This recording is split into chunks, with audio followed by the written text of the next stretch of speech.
नमस्कार विद्यार्थी मित्रों, केमिस्ट्री विषय આપણું ચેપ્ટર ચાલે છે પરમાણુ બંધારણ। આજના સેશનમાં પરમાણુ બંધારણની અંદર આપણે કયા ટોપિક જોવાના છે એની ચર્ચા કરી લઈએ। આજે આપણે જોઈશું નોડલ સમતલ અથવા નોડલ સપાટી શું કહીએ છીએ। એના પછીનો ટોપિક ઇલેક્ટ્રોનની ગોઠવણીના નિયમો અને ત્યારબાદ સંયોજકતા ઇલેક્ટ્રોન। खूब अगत्यना टॉपिक है इलेक्ट्रॉनिक गोठवણીના નિયમો જે તમારું કેમિસ્ટ્રીનો પાયો કહી શકાય તેવો આ ટોપિક છે। મિત્રો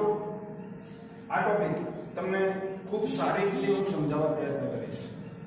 વ્યવસ્થિત રીતે ખૂબ સમજજો। ચલો પહેલો ટોપિક છે આપણો ઇલેક્ટ્રોનની પહેલું છે નોડલ સમતલ એટલે શું। ચલો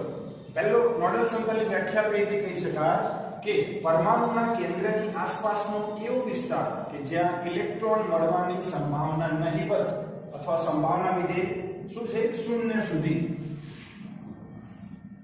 ઘટે છે તેને આપણે શું કહીએ છીએ નોડ પણ કહેવાય અથવા નોડલ સમતલ। હવે સમજી લો, દાખલા તરીકે આ કેન્દ્ર છે, એની આ પહેલી કક્ષા, આ બીજી કક્ષા, આ ત્રીજી કક્ષા, તો એની આસપાસનો એવો વિસ્તાર કે જ્યાં દાખલા તરીકે અહીંયા ઇલેક્ટ્રોન મળવાની સંભાવના નહિવત છે, બરાબર। એટલે આપણે કહીશું કે ns કક્ષકમાં નોડની સંખ્યા એટલે કે પહેલી કક્ષકમાં નોડની સંખ્યા કેટલી તો 0। કેમ? તો અહીંયા ઇલેક્ટ્રોન મળવાની સંભાવના નહિવત। ચલો બીજી કક્ષામાં નોડની સંખ્યા કેટલી તો બીજી કક્ષામાં નોડની સંખ્યા આપણે આ સૂત્રની મદદથી નક્કી કરી શકીએ n-1, કારણ કે ઇલેક્ટ્રોનની સંભાવના શૂન્ય અહીંયા, બરાબર। તો બીજી કક્ષક અથવા 2s કક્ષકમાં નોડની સંખ્યા કેટલી તો તમે કહી શકો n બરાબર 2 મૂકો, n ની કિંમત 2 ઓછા 1 કેટલા થઈ જાય 1। ચાલો એ રીતે 3s કક્ષક માટે આપણે શું કહીશું n બરાબર 3 મૂકીએ તો 3 ઓછા 1 એટલે કેટલા થઈ જાય 2। એટલે 3s કક્ષકમાં નોડની સંખ્યા કેટલી થશે 2, બરાબર। એટલે આપણે સિમ્પલ આ સૂત્ર યાદ રાખીશું કે n-1 સૂત્રને આધારે જે તે કક્ષામાં રહેલ નોડની સંખ્યા કેટલી। તો ચલો હું તમને એવું કહું કે પાંચમી કક્ષામાં નોડની સંખ્યા કેટલી તો તમે તરત કહેશો n બરાબર 5, અહીંયા મૂકો સર 5 ત્યાં મૂકીએ તો 5 ઓછા 1 કેટલા થઈ ગયા 4। તો પાંચમી કક્ષામાં નોડની સંખ્યા કેટલી 4,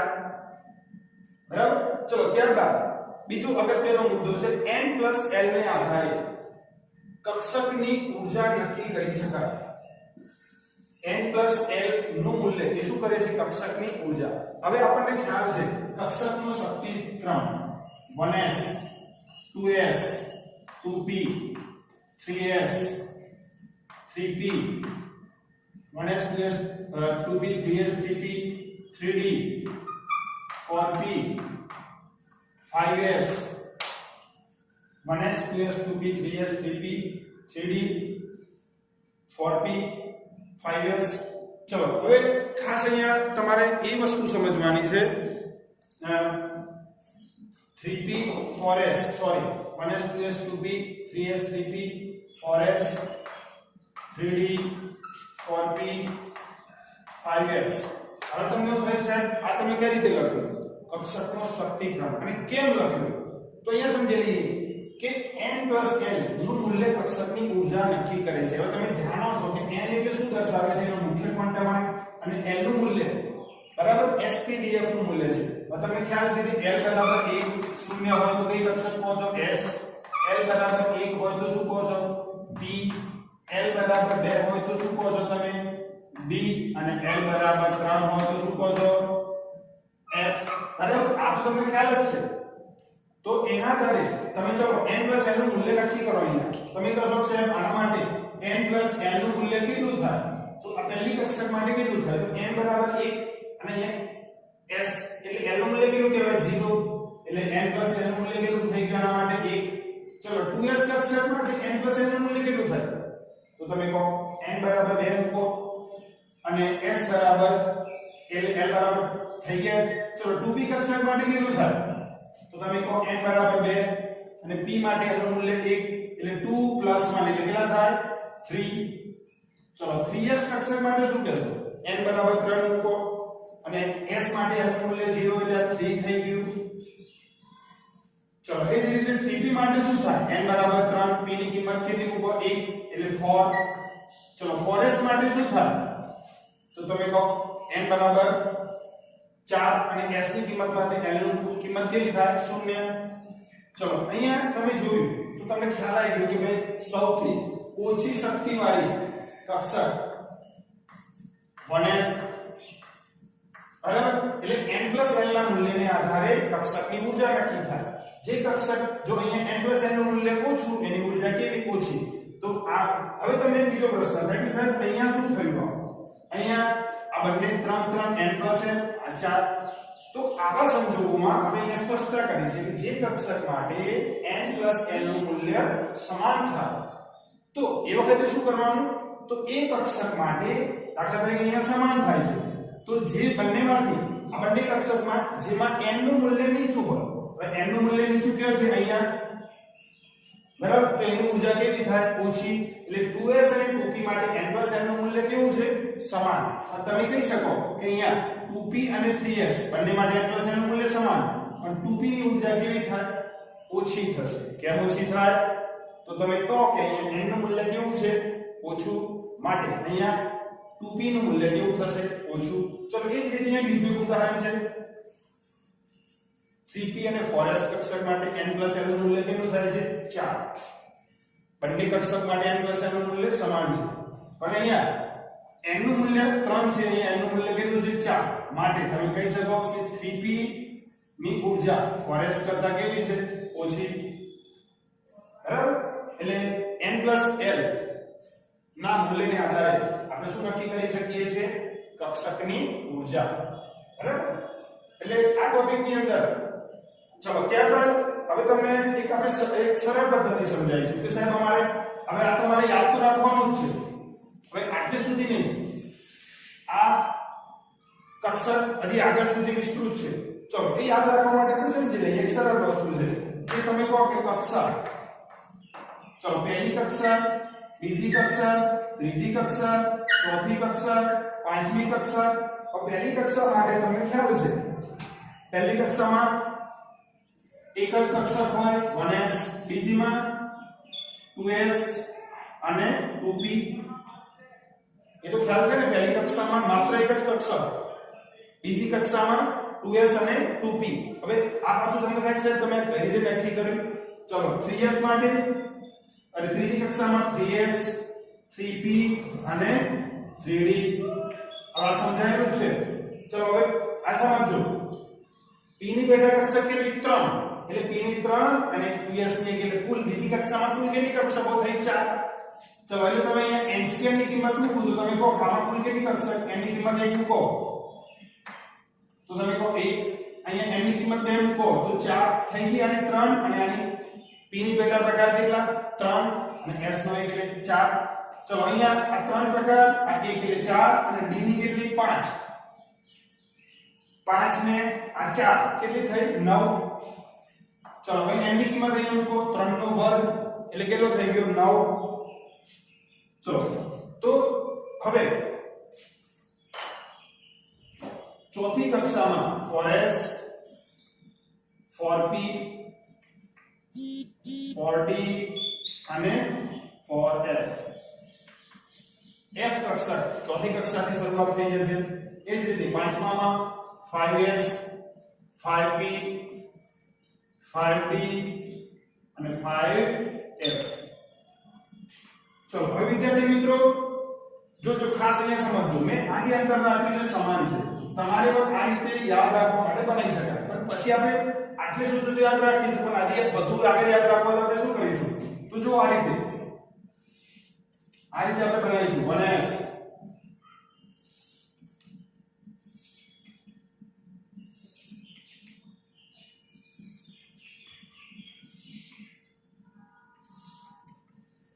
સમજો અહીંયા ચલો હવે એ જ રીતે અહીંયા છઠ્ઠી હોય સાતમી હોય ને આટલે સુધી રાખીશું આપણે સમજૂતી માટે ચલો હવે તમે મને કહો કે અહીંયા પહેલા જ આપણે જે આ એરો આપેલા છે આ એરો 1 બાય 1 એરો લેતા જઈએ પહેલો એરો પહેલા એરોમાં તમે જોવો આ તરફ તો શું કહીશું આ 1s ચલો બીજો એરો 2s બરાબર પહેલા એરોમાં છે 1s,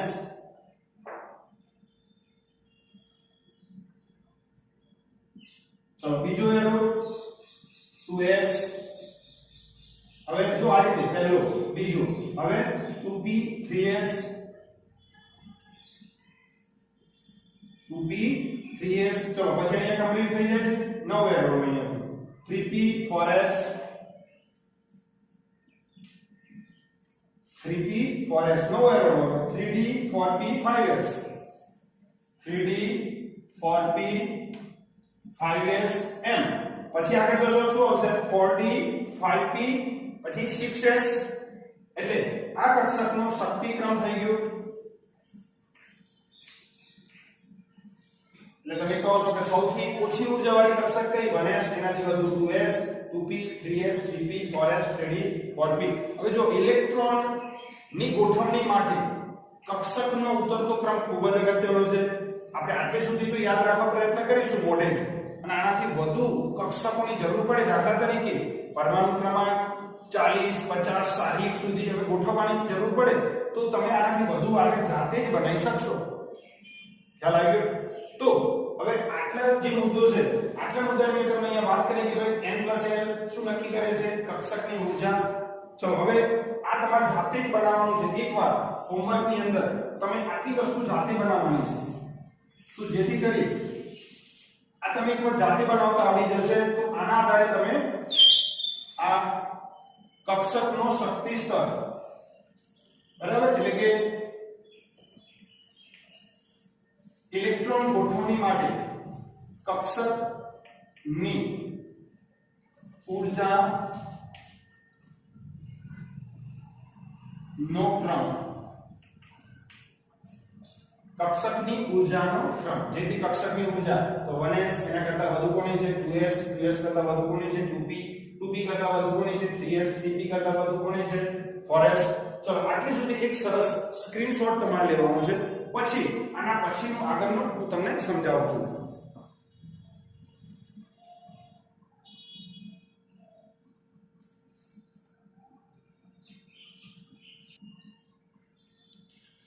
ચલો વિદ્યાર્થી મિત્રો, નોડલ સમતલ n + l ના આધારે કક્ષકનો શક્તિક્રમ આપણે નક્કી કર્યો. હવે ઇલેક્ટ્રોનની ગોઠવણીના નિયમો. ઇલેક્ટ્રોનની ગોઠવણીના નિયમો માટે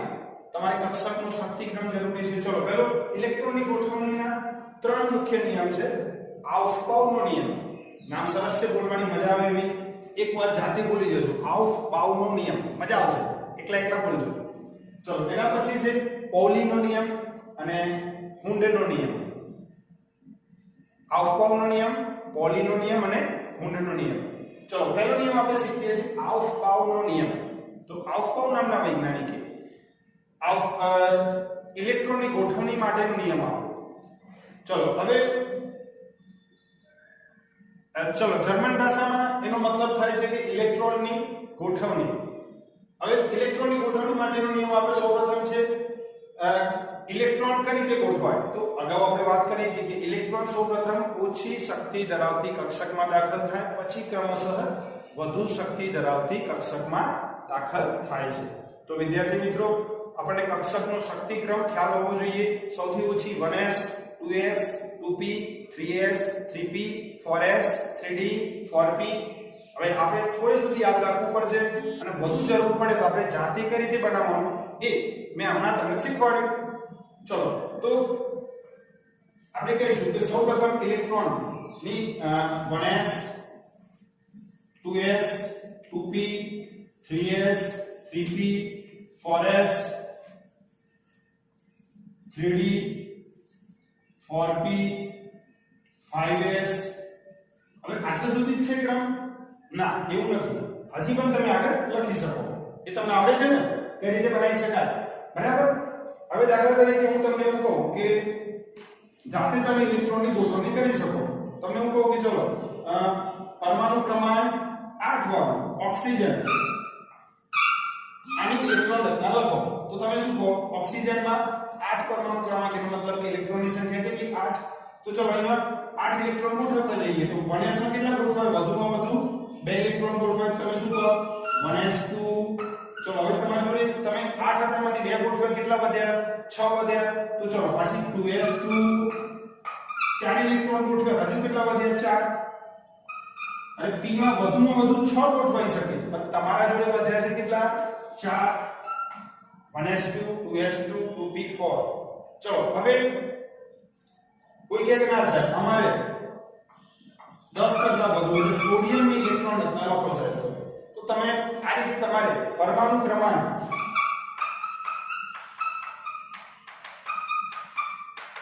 1 થી 30 પરમાણુ ક્રમાંક 1 થી 30 સુધી ઇલેક્ટ્રોન રચના લખવી આ તમે હોમવર્કમાં આપું છું કરશો ને આનું કામ પરમાણુ ક્રમાંક 1 થી 30 સુધી ઇલેક્ટ્રોન રચના લખવાની છે ચલો 11 નંબરની સોડિયમ એની ઇલેક્ટ્રોન રચના હું લખું છું ચલો 1s2 2s2 ચલો 11 ઇલેક્ટ્રોન છે ગોઠવતો જાઉં છું આ પહેલા 1s માં 2 2s માં 2 હવે વધ્યા કેટલા તમારી જોડે 11 માંથી 4 વપરાયા તમારી જોડે હજુ વધ્યા છે 7 વધ્યા છે ચલો એટલે કે 2p6 કેટલા વપરાયા 10 વપરાયા હજુ એક ઇલેક્ટ્રોન વધ્યો 2p6 3s1 બરાબર ટોટલ 11 ઇલેક્ટ્રોનની ગોઠવણી આ રીતે તમારે કેવી પ્રેક્ટિસ કરવાની છે પરમાણુ ક્રમાંક 1 થી 30 સુધી કરશો ને બાળકો સરસ ચલો ત્યારબાદ હવે ઇલેક્ટ્રોનની ગોઠવણીનો બરાબર આની આપણે કમ્પ્લીટ કર્યું હવે જોઈએ છે પોલીનો નિયમ હવે એવું જરૂરી નથી કે પહેલા પોલીનો નિયમ પછી મૂળનો નિયમ કોઈ પણ આપણે શીખી શકીશું ચલો બીજો નિયમ સમજાવું છું પોલીનો નિયમ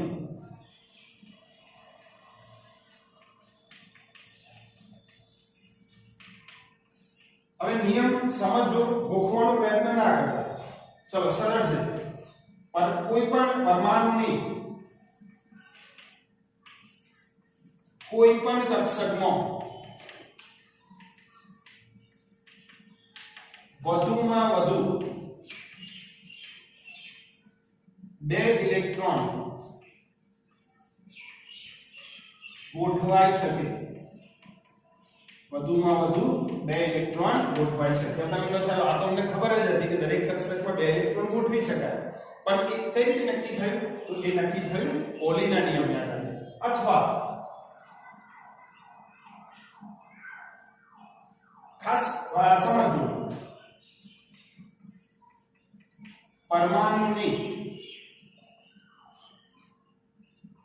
પરમાણુના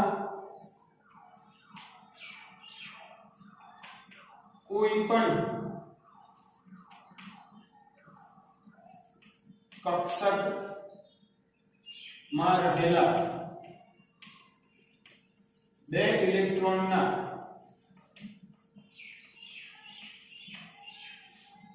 ક્વોન્ટમ આંક ચલો ક્વોન્ટમ આંક એટલે તમને ખ્યાલ છે ક્વોન્ટમ આંક કયા બરાબર n l m l quantum આંક ના મૂલ્યો સમાન હોઈ શકે નહીં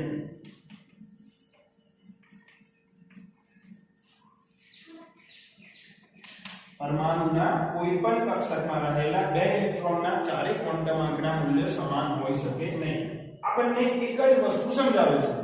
और તમને થાય છે આમાં તો આ વ્યાખ્યા આવડે વિષયમાં તો એ જ લખીશું આવી વ્યાખ્યા લખીશું નહીં કશું વાંધો નહીં તમે આ વ્યાખ્યા લખશો તો પણ વાંધો નથી આ પણ સાચી છે અને આ પણ સાચી છે પણ સમજવી જરૂરી છે તમારે આ વ્યાખ્યા મેં શું કીધું છે તો સમજી લઈએ પરમાણુના કોઈ પણ કક્ષકમાં રહેલા 2 ઇલેક્ટ્રોનના ચારે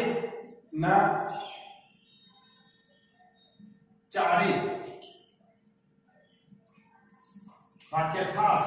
ચારે ક્વોન્ટમ આંક ના મૂલ્યો સમાન હોઈ શકે નહીં ચારે ક્વોન્ટમ આંક એટલે ચોથો કયો ms સ્પિન ક્વોન્ટમ આંક ચલો હવે ઉદાહરણથી સમજાવું તો તમને થોડી મજા આવશે બધું ચલો એક ઉદાહરણ સમજાવી લઉં છું ખાસ સમજો તમે કોઈ આપણે પરમાણુ લઈએ દાખલા તરીકે મેં અહીંયા લીધું છે ઓક્સિજન લીધું છે સોડિયમ તમે કહો સાહેબ ક્લોરીન લો તો ચલો ઉદાહરણ સ્વરૂપે ફ્લોરીન લો તમે કહો ના સર આને ફ્લોરીન નહીં કોઈ પણ લઈએ ચલો આપણે એવું કરીએ સોડિયમ નાઇટ્રોજન લઈએ ओके परमाणु क्रमांक 7 इलेक्ट्रॉन ગોઠવણી ભાવશે તમને ચલો 7 ઇલેક્ટ્રોન ગોઠવો છો 1s2 2s2 હજી કેટલા બાકી રહ્યા 3 2p3 1s2 2s2 2p3 ચલો 1s કક્ષકમાં આ 2s કક્ષક અને p ની પેટા કક્ષક કેટલી છે તમને ખ્યાલ છે p ની પેટા કક્ષક 3 ચલો ઇલેક્ટ્રોન હું ગોઠવું છું 1s માં મે લખે 2 ઇલેક્ટ્રોન તો આ પહેલો ઇલેક્ટ્રોન આ બીજો 2s માં પણ 2 2p માં 3 ચલો હવે સમજો તમને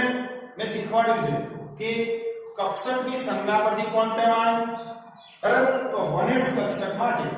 અથવા 2s કોઈ પણ કક્ષક માટે અહીંયા 1s કક્ષકમાં કેટલા ઇલેક્ટ્રોન છે 2 ઇલેક્ટ્રોન છે આ બંને ઇલેક્ટ્રોન માટે ક્વોન્ટમ આંકના મૂલ્ય હું તમને કહું કે બંને કક્ષક માટે n નું મૂલ્ય કેટલું થાય આ ઇલેક્ટ્રોન માટે તો તમે પાસે સ્વાભાવિક રીતે સર n નું મૂલ્ય કેટલું થશે એક જ થાય ચલો અહીંયા n નું મૂલ્ય કેટલું થાય તો તમે કહો છો અહીંયા s છે માટે n નું મૂલ્ય કેટલું થાય 0 સમજો ખાસ બરાબર ચલો m l નું મૂલ્ય કેટલું થાય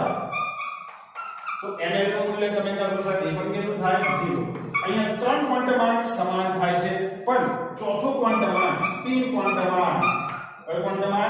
સ્પિન ક્વોન્ટમ જેને આપણે માત્ર s પણ કહીએ અથવા ms પણ કહીએ છીએ ચલો સ્પિન ક્વોન્ટમ આપણે શીખવાડ્યું છે બે ઇલેક્ટ્રોન છે તો એકની સ્પિન +1/2 ગણીશું તો બીજાની કેટલી ગણીશું -1/2 તો તમે અહીંયા સમજી ગયા કે અહીંયા ચારે ચાર ક્વોન્ટમ ના મૂલ્ય સમાન નથી કેમ તો ચોથો ક્વોન્ટમ સમાન નથી બાકીના ત્રણ સમાન છે અને ચોથા ક્વોન્ટમ નું મૂલ્ય સેટ જુદું આવે છે બરાબર એટલે આપણે કહીએ એટલે તમને ઉદાહરણ આપ્યું તમે કોઈ પણ લઈ લો ચલો તમે 2s લઈ લો એવું નહીં કે નાઇટ્રોજન જ માટે કોઈ પણ પરમાણુ ના કક્ષકમાં રહેલા બે ઇલેક્ટ્રોનના ચારે ક્વોન્ટમ સમાન નથી બરાબર દાખલા તરીકે 2s માટે લો તો 2s માટે તમે શું કહો n નું મૂલ્ય કેટલું થાય બંને ઇલેક્ટ્રોન માટે આપણે સમજાવીએ તો તમે કહો આ બંને માટે n નું મૂલ્ય થાય આના માટે 2 થાય આના માટે 2 થાય n નું મૂલ્ય કેટલું થાય n - 1 ને આધારે 1 1 ચલો અહીંયા ml નું મૂલ્ય કેટલું થાય 2l + 1 બરાબર એટલે ml નું મૂલ્ય થાય 3 ચલો સ્પીડ ક્વોન્ટમ નું મૂલ્ય અહીંયા સેટ જુદું થઈ જશે કેટલું થાય +1/2 -1/2 એટલે ચોથો ક્વોન્ટમ તો હંમેશા જુદો જ આવે બરાબર માટે આપણે ખાસ શબ્દ અંડરલાઈન કર્યો છે ચારે ક્વોન્ટમ ના મૂલ્યો સમાન હોઈ શકે નહીં બરાબર બે નિયમ થયા ત્રીજો નિયમ બાકી રહ્યો હુન્ડનો નિયમ તો આટલું જરા સ્ક્રીનશોટ લઈ લો અને પછી હુન્ડનો નિયમ સમજાવું છું તમને